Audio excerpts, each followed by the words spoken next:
देश में कोरोना की रफ्तार तेजी से पैर पसारने लगी है। महाराष्ट्र में ओमिक्रॉन वेरिएंट के 2 और गुजरात में एक और मामला पाया गया है। महाराष्ट्र के दोनों मरीजों ने हाल ही में दुबई की और गुजरात के मरीज ने दक्षिण अफ्रीका की यात्रा की थी।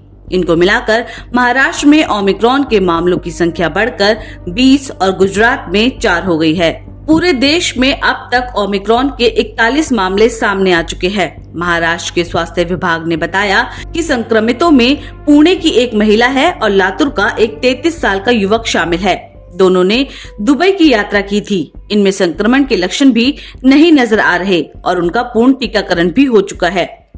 कोरोना के नए वेरिएंट को लेकर सबसे ज्यादा चिंता महाराष्ट्र राज्य में बनी हुई है। स्वास्थ्य विभाग के मुताबिक महाराष्ट्र में अब तक कुल 20 ओमिक्रॉन के मामले सामने आ चुके हैं। हालांकि ओमिक्रॉन के प्रसार पर बढ़ती चिंताओं के बीच महाराष्ट्र सरकार एक बार फिर सक्रिय हो गई है और एहतियातन मुंबई में रैलियों और भीड़ न लगाए जाने को लेकर एक्शन में है। महाराष्ट्र को लेकर चिंता इसलिए भी ज्यादा है क्योंकि कोरोना का कहर भी सबसे ज्यादा इसी राज्य में देखने को मिला था। यहाँ पर कोरोना के अब तक 66,44,452 मामले सामने आ चुके हैं।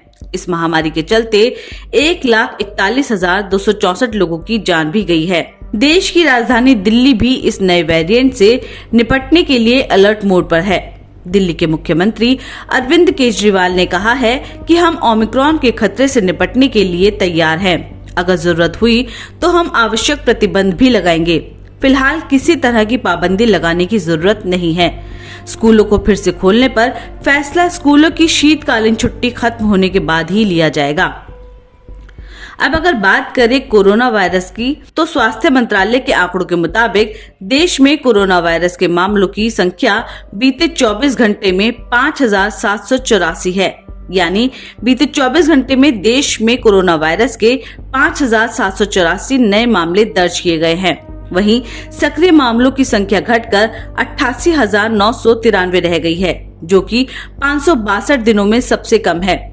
इस अवधि के दौरान 7,995 लोगों ने कोरोना को मात दी है। यानी ये लोग कोरोना महामारी को हराकर अस्पताल से अपने घर लौटे हैं। वहीं 252 लोग ऐसे हैं जिनकी इस महामारी के चलते मौत भी हुई है। भारत में रिकवरी रेट फिलहाल 98.36% है, जो कि मार्च 2020 के बाद से सबसे ज्यादा है।